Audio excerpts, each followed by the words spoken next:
I'm going to unlock that feature that will help you get the right shot every single time.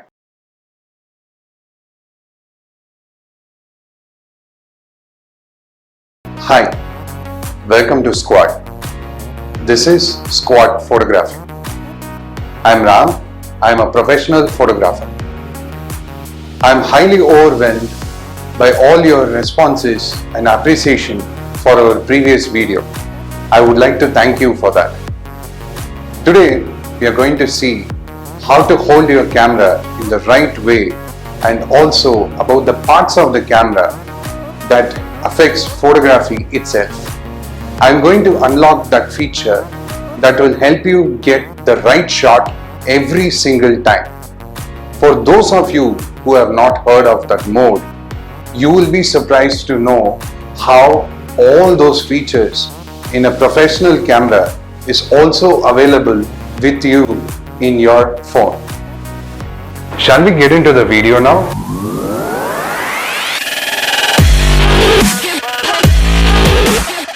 As a professional photographer, I'm always asked one question repeatedly over and over again.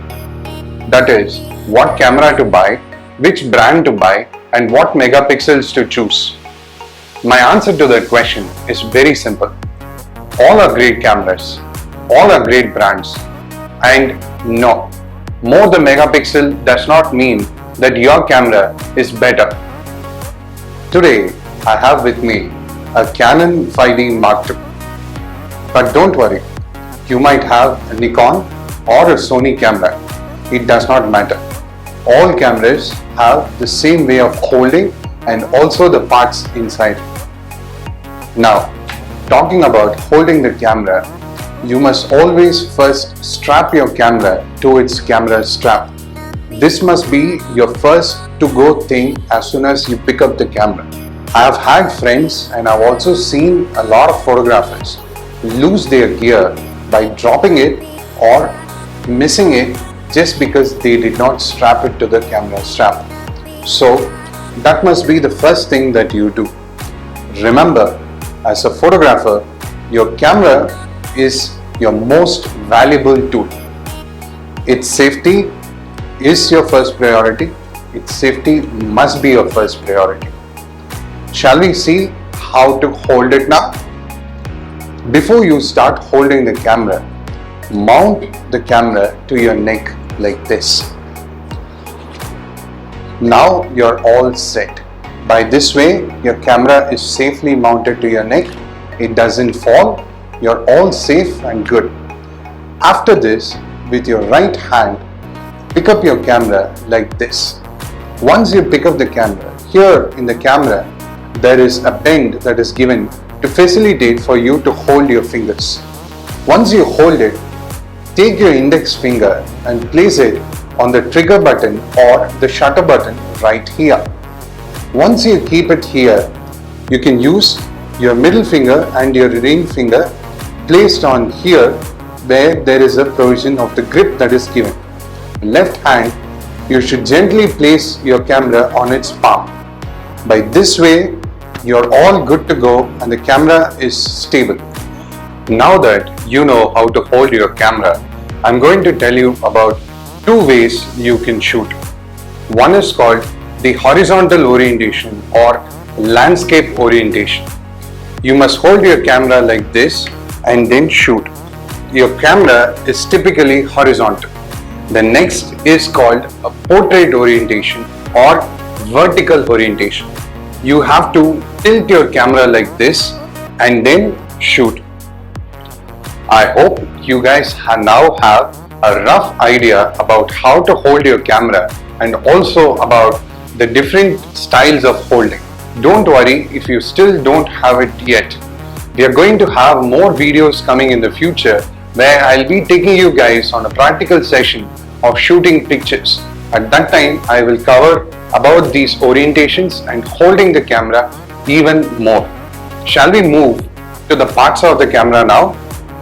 As I mentioned earlier, this is called the body of the camera. In the body of the camera, right here, you have something called as a dial. This dial means the different modes that are available in the camera. The different modes help you to shoot different types of photography. Next, you have the shutter button, where if you click it, it takes a picture. If you look at the behind of the camera, you have the main LCD screen. This is where in a digital camera, you can immediately see what you have just shot. Keep these things in mind. These are the main features that you're going to be using. Enough said about the DSLR and the parts of the DSLR. Shall we go to smartphones now? The most common mistake that I see a lot of people do is when taking videos on a smartphone. While shooting videos, they don't tend to stick to the orientation, but they keep changing the phone from vertical to horizontal and horizontal to vertical again. This disturbs the viewers. While shooting in a horizontal manner, it will be filling your entire screen. But when you change it to vertical mode, it will fill only the center of the screen and the other spaces are left black. So keep it in mind while shooting in videos, please don't fluctuate from this orientation to the other.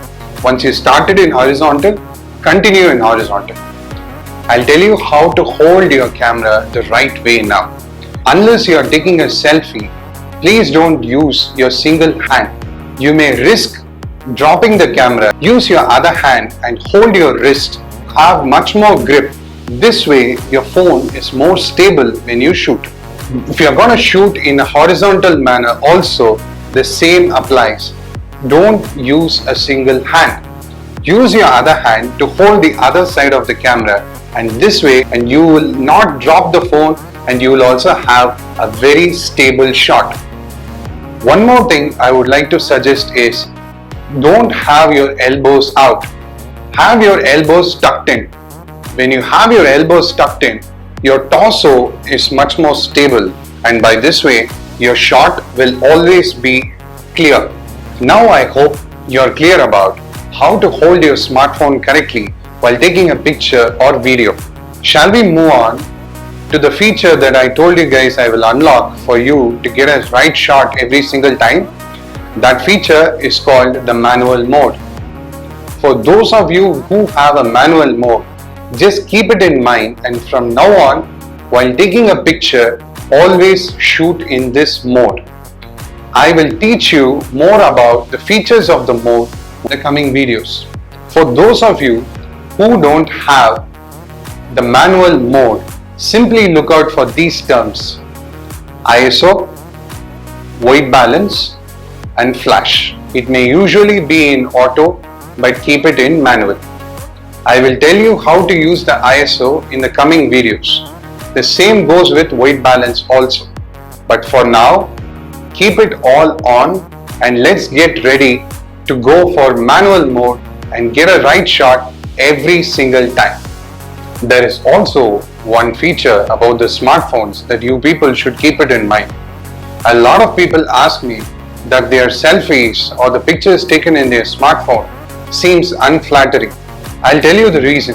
Smartphones typically have a wide angle lens. The feature about wide angle is the more closer you bring it, the more bigger your face gets. So keep it in mind. If you're taking a selfie the next time, keep it a little away from your hand so that you don't risk bulging your face. I hope you guys enjoyed the tips that I gave about how to hold your camera and also the information that I gave about the parts of the camera. I will see you guys in the next video with more information on the parts of the camera and also with more tips to get that perfect shot. Thank you for watching. This is Squad Photography.